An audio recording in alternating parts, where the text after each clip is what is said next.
Under my rule, Germany will finally rise again to power and rule Europe. We will realize the dream we entered the Great War with, growing of the Reich and unification of all Germanic peoples.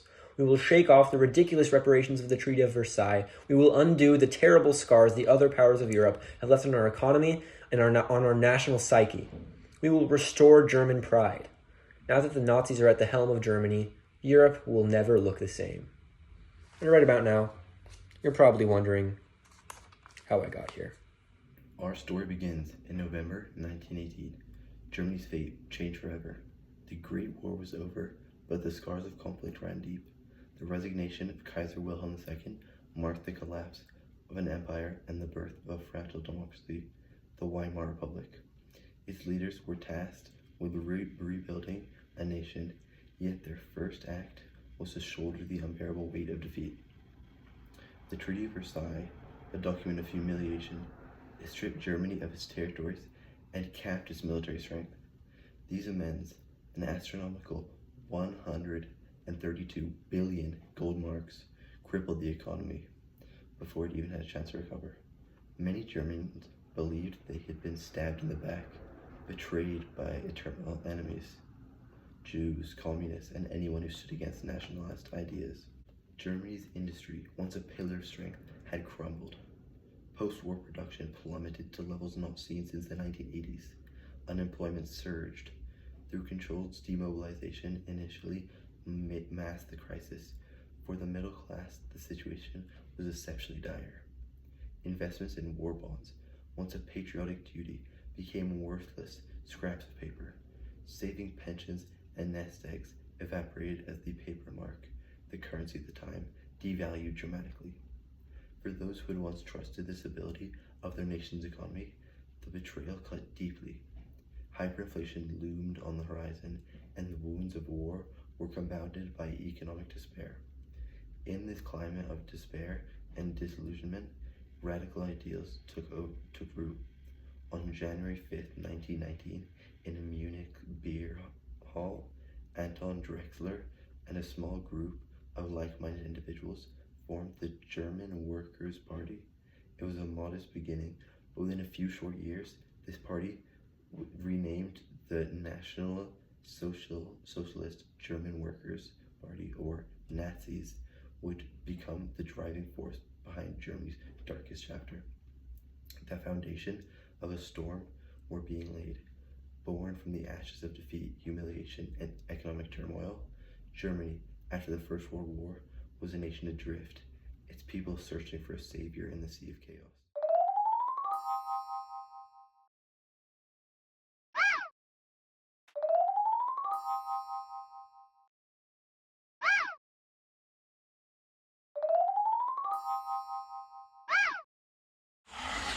December 1922. How many marks is this? 163 marks, sir. June 1923. Could I buy this loaf of bread, please? 1,463 marks, please. July 1922. Could I buy this loaf of bread, please? That'll be 3,465 marks, please. September 1923. How much is a loaf of bread? 1,512,000 marks, please. October 1923. How much is this loaf of bread? 1.7 billion marks, please. November 1923. How much is this loaf of bread? 200 billion marks, please. We as German people need to get it together. We have been suffering for far too long. Stop right there. I'm Hitler, and I'm taking this whole nationalist convention hostage, okay? I proclaim myself the new Prime Minister of Bavaria. The Nazis will take over Bavaria and consequently all of Germany. No! Come on, hostages. We're gonna go take the Munich City Square. Stop right there. I'm the Weimar government, and we are putting you under arrest. Come with me now, Hitler. No. I can't believe my attempted coup in Munich on the 9th of November 1923 was quashed by the Weimar Republic. However, my highly publicized trial afterwards, which was 24 days long, led to giving the Nazi Party and I much more of a national platform. Now, my fellow inmates, I'd like to dictate to you the future manifesto for the Nazi Party. Are you writing this down? I think I'll call it Mein Kampf.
I'm Paul von Hindenburg, and I don't like Nazis. I'm Vice Chancellor Poppin, and I don't support your Nazi regime. We're Social Democrats. Okay, but guys, I really want to be Chancellor, and we control most of the Reichstag, and we have a lot of popular support. You can see these are the signatures of 22 different leaders of the German industry that support Hitler's rise to power. Okay, so let's make a compromise. You can be Chancellor, and you can be Vice Chancellor. Like Okay. you are already. Sounds good. It's February 1933. I've finally been appointed Chancellor, my power has been consolidated, and I can expand upon my own power until I become dictator of Germany, much like Benito Mussolini, the fascist dictator of Italy, who serves as a source of inspiration to me in many ways. Recently, an arson attack has been committed on the Reichstag, or the German parliament, and I'm pushing President Hindenburg into issuing a decree in order to destroy the communist opposition that committed this terrible attack. This is what it says. It is permissible to restrict the rights of personal freedom, freedom of expression, including the freedom to assemble and the privacy of postal, telegraphic, and telephonic communications.